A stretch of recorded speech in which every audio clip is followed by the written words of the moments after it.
Olá! Então, como vocês viram, né, na live, feito já da motivação e da importância de se fazer uma história de vida, eu não vou me repetir com relação a isso. Posso até deixar o link aqui embaixo para que vocês vejam ou revejam, né? E aí, como é que a gente faz, né? Vamos ao mais importante. Primeira coisa, é interessante que se faça isso em pequenos grupos, porque se você tiver 40 alunos, um aluno não vai contar para os 40, não, certo? Então, você percebe quantos alunos tem na sua sala. Se for múltiplo de 3, você divide em 3, é o tamanho ideal. Mas se for múltiplo de 4, você divide em grupos de 4. E se for múltiplo de 5, você divide em múltiplos de 5. Menos que 3 é inviável. E também mais que 5 é inviável. Tá? Então, se você não tiver como fazer essa divisão desses múltiplos, você se insere em algum grupo, né?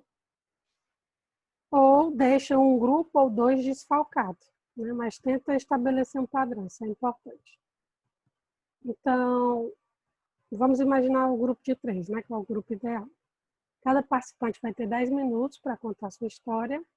E aí, isso para adulto é pouco tempo, mas se você estiver pensando em fazer essa dinâmica para adolescente, eu aconselho que seja 5 minutos, principalmente se esses adolescentes estiverem fazendo a dinâmica pela primeira vez.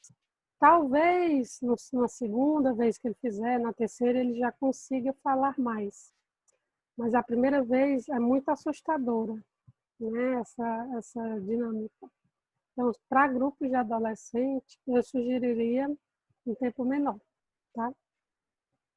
E aí, enquanto um está contando sua história, os outros dois vão ter ocupações, certo? Então, a gente vai ter dois papéis. A gente vai ter a pessoa que está contando. O colega que está à direita dele vai ser o guardião do tempo, ou seja, vai estar atento à história do colega, mas também vai estar atento ao tempo, certo? Para não extrapolar. Quando estiver perto, ele pode até estabelecer, ou você mesmo, né, estabelecer antes do processo começar, ó, guardador do tempo, quando estiver faltando 30 segundos para acabar o tempo da pessoa que estiver contando sua história, ele toca na mão, toca no braço, certo? Para a pessoa saber que ela tem aquele tempo para encerrar. E a pessoa que está à esquerda, a que está contando, vai ser a relatora. Ela vai fazer anotações do que ela achou, tudo é interessante, né? Mas ela não vai conseguir guardar tudo, porque no final essas anotações vão ser necessárias. Depois que fez esse rodízio, né, todo mundo contou, todo mundo foi guardião de tempo, todo mundo foi relator.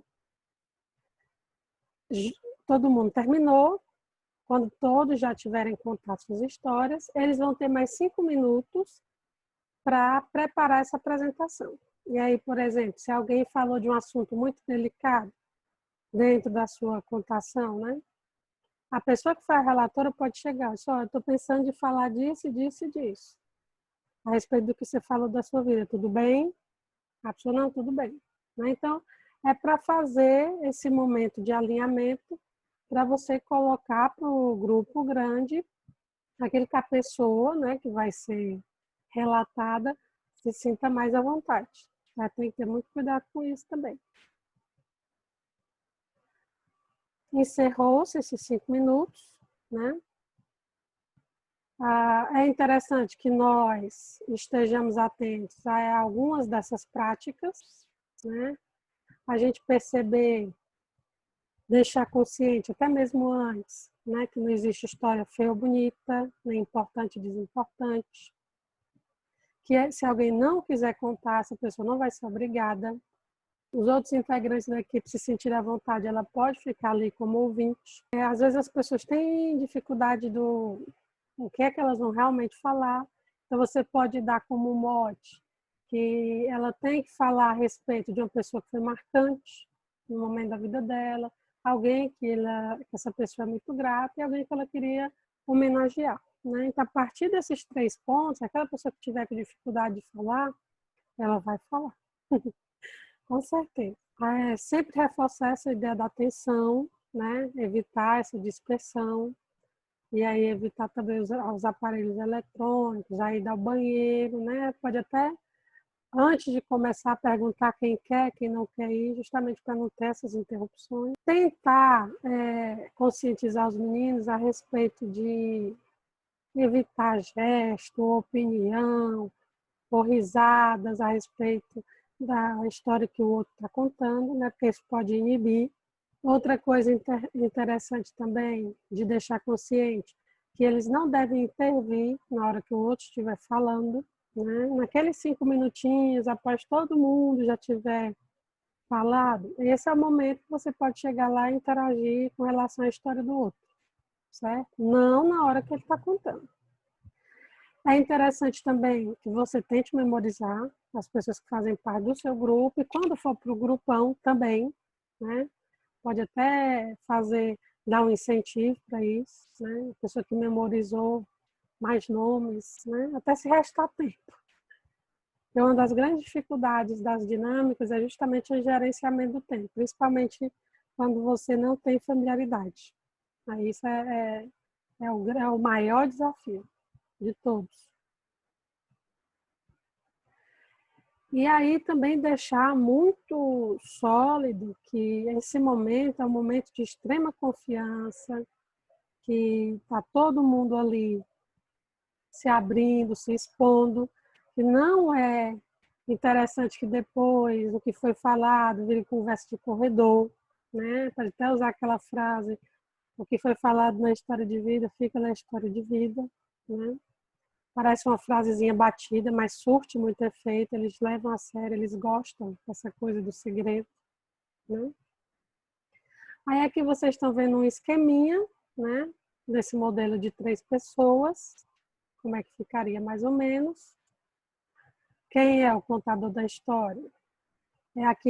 Esse contador, ele não precisa falar tudo, ele não existe obrigação. Ele vai falar aquilo que ele se sente à vontade para falar, né? E tentar não extrapolar o tempo. O relator, ele vai anotar o que ele ouviu, tentar captar os momentos mais significativos, tentar também valorizar esse relato, né? E no final, depois que todo mundo tiver feito isso em grupo, o professor volta um círculo maior e os alunos vão em 1 minuto. E aí se você quiser aumentar um pouquinho, 1 minuto e meio, 2. Mas quando é um modelo de 5 minutos, cada um contando a sua história, 1 minuto é o bastante para eles exporem o resumo, né? Agora, por exemplo, se você fizer um modelo de 10 minutos, aí é interessante que você dê 2 minutos para cada um. E aí você vai ver a quantidade de tempo de aula que você tem e a quantidade de alunos que você tem. Tem que caber tudo numa aula só. Quebrar a história de vida em 2 momentos não é aconselhável. Ah, mas eu só tenho uma aula e 50 minutos. Não dá, realmente não dá.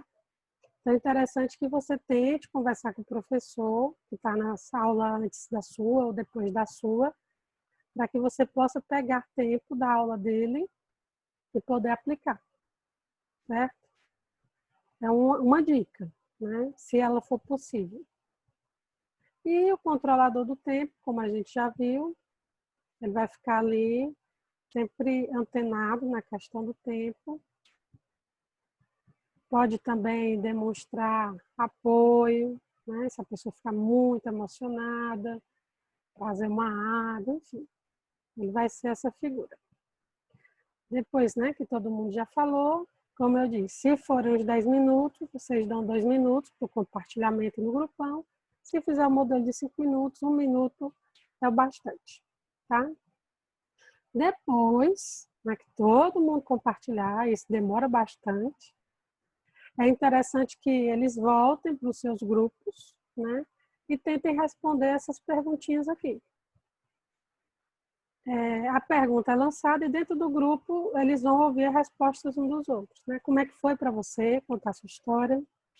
Como você se sentiu contando a história do outro, né? Que é o momento do grupão. Como você se sentiu ao ouvir o outro contando sua história? E aí, quais são as suas semelhanças e dessemelhanças com a história já de todos os colegas, né, que ouviu lá. Então é isso. Parece muito simples, mas é uma dinâmica, uma carga emocional muito alta. Mentalmente, ela é cansativa se você faz várias vezes, né? Lá na escola, como existem poucos professores que conhecem essa metodologia, eu me propus a aplicar nas salas. E eu lembro que houve um dia que eu apliquei 3 vezes essa mesma dinâmica. De manhã, né? A manhã inteira. E no final da manhã eu estava totalmente esgotada, né? Porque a gente fica muito envolvido, fazer com que o processo dê certo para todo mundo, que todo mundo fique confortável. E aí você tem que estar atento a tudo. E é isso. Coloque em prática, depois vocês me escrevam aí nos comentários como é que foi, né? E